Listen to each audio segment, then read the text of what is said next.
I don't wanna sit alone and watch a clock tick. I don't wanna stare at the moon, become romantic. I don't wanna sit alone and watch a clock tick. I don't wanna stare at the moon, become romantic. All I need is something new in my life. All I need is something new in my life. All I need is something new in my life. All I need is something new. The Rebel is my favorite kite just because it's really intuitive in the way that it turns and depowers, and feeling connected to your kite and in sync with what it's doing when you're surfing a wave or jumping or just riding for that matter is pretty much the best thing you can look for in a freeride kite.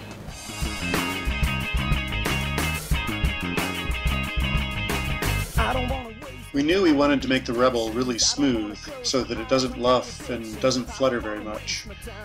And the place where most of the fluttering comes from on a kite is on the sides in this area. So we moved this quarter strut down a little bit, closer to the tip strut, to make this flutter-prone area a little smaller.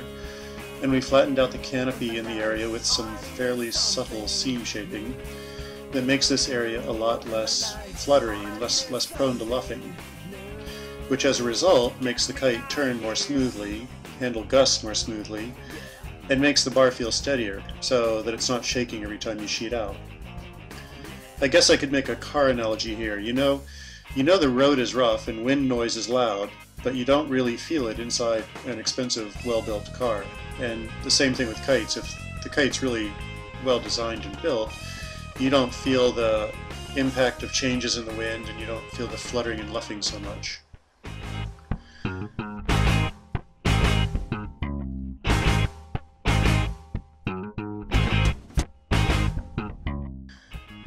Another thing we've done with the new Rebel is gone to a more square tip, what we're calling the adaptive tip.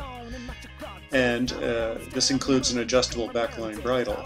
This gives us a little more adjustability for bar feel and turning speed. So if you want a harder bar feel, you can adjust the backline like this, using the lower knot. And if you want a softer bar feel, you can move the forward bridle line to the knot closer to the kite tip, and you get a little less feedback, meaning lighter bar pressure, but slightly quicker turning and softer power development.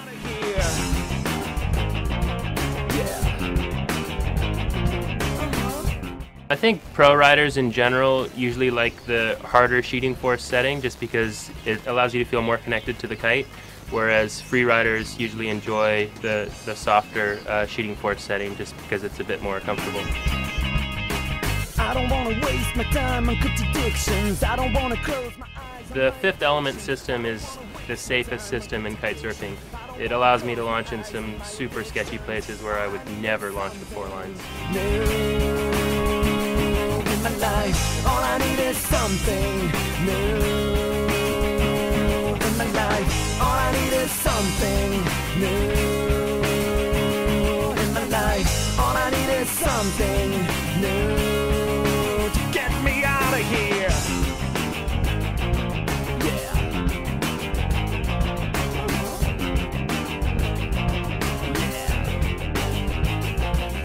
Available from Powerkiteshop.com.